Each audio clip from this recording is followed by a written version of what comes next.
ዳዊት ይባላል። በዘመናዊ አስተሳሰብ ያደገ ለባህልና ለድሮ እምነቶች ቦታ የሌለው ወጣት። አያቱ ሲሞቱ በውርስ የተተወለትን የድሮ ቤትና ሰፊ መሬት ለመሸጥ ነበር ወደዚያ መንደር ያቀናው። መንዝ አካባቢ የሚገኝ ይህ መንደር ከመንደሩ አስቸጋሪነት የተነሳ እንኳን መኪና የሰው እግር አይበዛበትም። ሰዓቱ 11 ሰዓት አካባቢ ነበር። ፀሐይ ልትጠልቅ እያዘቀዘቀች ነው። ሰማዩ በደመና ጠቁሯል። ዳዊት መኪናውን እያሽከረከረ አካባቢውን ሲመለከት አንድ አይነት ባዶነት ተሰማው። ዛፎቹ የደረቁ፣ ነፋስ ሲነፍስ የሚያሰሙት ድምፅ እንደ ሰው ጩኸት የሚሰማበት ቦታ። ወደ መንደሩ ሲደርስ የሚቀበለው ሰው አልነበረም። ቤቶቹ የተዘጋጉ፣ የጭስ ሽታ በአየር ላይ ተንጠልጥሏል። የአያቱ ቤት ከመንደሩ ገለል ብሎ በአንድ ትልቅ ኮረብታ ጫፍ ላይ ይገኛል። ቤቱ ከእንጨት እና ከጭቃ የተሰራ ሆኖ እድሜው 100 ዓመት እንደሚያስቆጥር ያስታውቃል። ዳዊት ከመኪናው ወረደ። ቅዝቃዜው ወደ አጥንቱ ሲዘልቅ ተሰማው።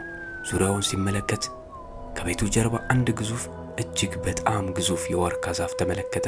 የዛፉ ቅርንጫፎች እንደ ረጃጅም ጣቶች ተዘርግተው ቤቱን ሊውጡት የደረሱ ይመስላሉ። በሩን ከፈተ። ቤቱ ውስጥ ያለው አየር የታፈነ ነው። የአይጥና የድሮ ዕቃዎች ሽታ። መብራት ስለሌለ የእጅ ባትሪውን አበራ። ግድግዳው ላይ የተሰቀሉት የአያቶቹ ፎቶ አይናቸውን ዳዊትን የሚከተል ይመስላል።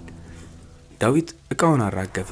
ያሰበው ቤቱን አስተካክሎ መሬቱን ሽጦ በፍጥነት ወደ አዲስ አበባ መመለስ ነበረ። ነገር ግን ገና ከመቀመጡ በሩ ተንኳኳ። በሩን ሲከፍት አንድ ዕድሜያቸው የገፋ፣ ፊታቸው በሽብሽብ የተሞላ፣ አይናቸው የደፈረሰ ሽማግሌ ቆመዋል። አቶ ገብረ ሕይወት ይባላሉ፣ የመንደሩ ጠባቂ። እንኳን ደህና መጣ ልጄ አሉ ሽማግሌው ድምፃቸውን እየተንቀጠቀጠ። ግን እዚህ መምጣት አልነበረብህም። ዳዊት ሳቀ። ለምን አባባ? ቤቱ እኮ የራሴ ነው፣ ልሸጠው ነው የመጣሁት ሲል መለሰላቸው። ሽማግሌው ወደ ኋላ ወደ ግዙፉ ዋርካ ጠቆሙ። መሬቱን ሽጥ፣ ቤቱን ሽጥ፣ ነገር ግን ያንን ዛፍ እንዳትነካው። እሱ የዚህ ቦታ አድባር ነው። አያትህ ከዚህ ዓለም በሞት የተለዩት ያንን ዛፍ ለመቁረጥ በሞከሩበት ምሽት ነው። መንፈሱ አይተኛም፣ ውሉም አይፈርስም። ዳዊት ይህንን ሲሰማ እንደ ተረት ቆጠረው። አባባ፣ እኔ ለእንጨትና ለቅጠል የምሰግድበት ጊዜ የለኝም። መሬቱ ለኢንቨስትመንት ስለሚፈለግ ዛፉ መነሳት አለበት። ሽማግሌው ፊታቸው ተቀየረ። በፍርሃት ወደ ኋላ እያፈገፈጉ ደም ይሸተኛል፣ የዋርካው ጥላ ካረፈብህ ማንም አያድንህም ብለው እየሮጡ ጠፉ። ዳዊት በሩን ዘጋው። የገጠር ተረት ብሎ አጉመተመተ። ግን በዛ ቅጽበት ከውጭ ዋርካ ቅጠሎች ሲንቀሳቀሱ አንድ እንግዳ ድምፅ ተሰማ።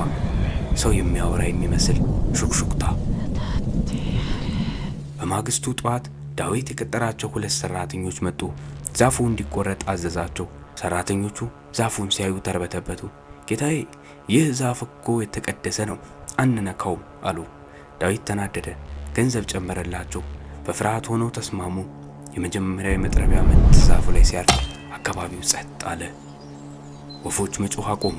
ንፋሱም ቆመ። ሰራተኛው መጥረቢያውን ሲነቅለው ከዛፉ ግንድ ውስጥ ፈሳሽ ነገር ወጣ። ውሃ አይደለም፣ ወተትም አይደለም፣ ቀይ የደም ቀለም ፈሳሽ። ይህ ነገር ምንድን ነው አለ አንደኛው ሰራተኛ እየተንቀጠቀጠ። ዳዊት ግን የዛፉ ሙጫ ነው፣ ዝም ብላችሁ ቁረጡ ብሎ ጮኸ። ምሽት ላይ ዛፉ ተቆርጦ ወደቀ። ግዙፉ የዋርካ ዛፍ መሬት ላይ ሲዘረር ምድር የተንቀጠቀጠች መሰለ። ሰራተኞች ገንዘባቸውን ተቀብለው እየሮጡ ከዛ አካባቢ ሄዱ። ዳዊት ብቻውን ቀረ። ትልቁ ስህተት ተፈጸመ። የዋርካው ጥላ ተነስቷል። ሌሊት መጣ። ጨለማው እንደ ጠላ ጥቁር ነው። ዳዊት አልጋው ላይ ተኝቷል። ነገር ግን እንቅልፍ አልወሰደውም። ውጪ ላይ ውሾች የተለየ ጩኸት ይጮኻሉ፣ ያለቅሳሉ፣ ልክ እንደ ሰው። በድንገት ከቤቱ ጣሪያ ላይ ድምፅ ተሰማ። አይጥ አይደለም ወይም ድመት። ድምፁ በጣም ከባድ ነው። አንድ ትልቅ ነገር በጣሪያው ላይ እየተራመደ ነው፣ ጥፍሮቹ በቆርቆሮ ላይ እየጎተተ። ዳዊት ብርድ ልብሱን አጥብቆ ያዘ። ድምፁ ከጣሪያው ወረደ። አሁን በቤቱ ግድግዳ ዙሪያ እየዞረ ነው። ልክ እንደ አውሬ ቤቱን ይከበዋል። ከዚያም በሩ ተንኳኳ። ኳኳታው ከሰው እጅ የመጣ አይመስልም፣ ከመሬት በታች እንደሚወጣ ድምፅ ነው። ዳዊት በድፍረት ተነስቶ ማን ነው አለ። መልስ የለም። ወደ መስኮቱ ተጠግቶ መጋረጃውን በትንሹ ገለጠ። ውጭ ምንም ነገር አይታይም፣ ግን አየሩ በደንብ ሲመለከት በተቆረጠው ዋርካ ዛፍ ጉቶ ላይ አንድ ጥቁር ጥላ ተቀምጧል። ጥላው የሰው ቅርጽ አለው፣ ግን እጆቹ እስከ መሬት ይደርሳሉ።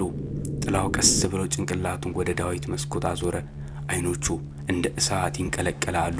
ዳዊት ወደ ኋላ ተፈናጠረ። መኪና ውስጥ ገብቶ ለመሸሽ ወሰነ። ቁልፉን ይዞ በሩን በርግዶ ወጣ። ወደ መኪናው ሮጠ። ዝናቡ ይዘንባል፣ ጭቃውም ይዘዋል። መኪናው ጋር ደርሶ በሩን ሊከፍተው ሲል የመኪናው መስታወት ውስጥ ተመለከተ። የኋላ መቀመጫ ላይ ያ ነገር ተቀምጧል። ጥርሶቹ እንደ ጅብ የሾሉ፣ ቆዳው ተሸበሸበ፣ ግን አሮጊት ያልሆነ ፍጥረት። ዳዊት ጮኸ። ወደ ቤቱ ተመልሶ ሮጠ። በሩን ዘግቶ ቁም ሳጥኑ ስር ተደበቀ። አሁን ድምፁ ከውጭ አይደለም፣ ድምፁ እዛው ቤት ውስጥ ነው። ሳሎኑ ውስጥ የእግር ኮሽታ ይሰማል። እርምጃ ወደ መኝታ ቤቱ ቀረበ። ለምን ቆረጥከኝ የሚል ድምፅ ተሰማ። ድምፁ የሴትም የወንድም አይደለም። ከግድግዳው፣ ከወለሉ ወይም ከጣሪያው፣ ከሁሉም አቅጣጫ ይመጣል። አያትህ ቃል ገብቶልኝ ነበረ፣ አንተ ቃሉን አፈረስ፣ አሁን ያንተ ተራ ነው ይላል። የመኝታ ክፍሉ በር እጀታ ቀስ ብሎ ተዘወረ። ዳዊት አይኑ ጨፈነ። አባቱ መጥራት ፈለገ፣ ግን ምላሱ ተያያዘ።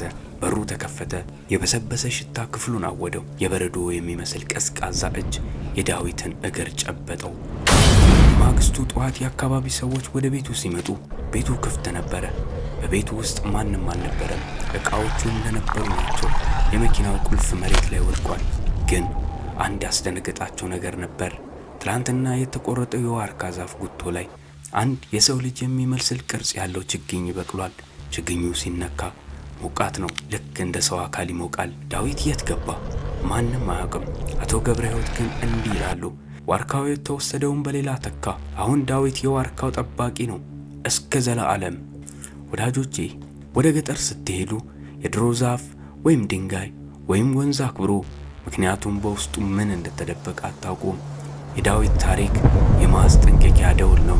ስለ አዳመጣችሁ አመሰግናለሁ። ለዛሬ ያዝንላችሁ ታሪክ ይህንን ይመስል ነበረ። በሌላ ታሪክ እስከምንገናኝ ይህንን ዩቲዩብ ቻናል ሰብስክራይብ በማድረግ ቤተሰብ ሁኑ። መልካም ጊዜን ተመኘን።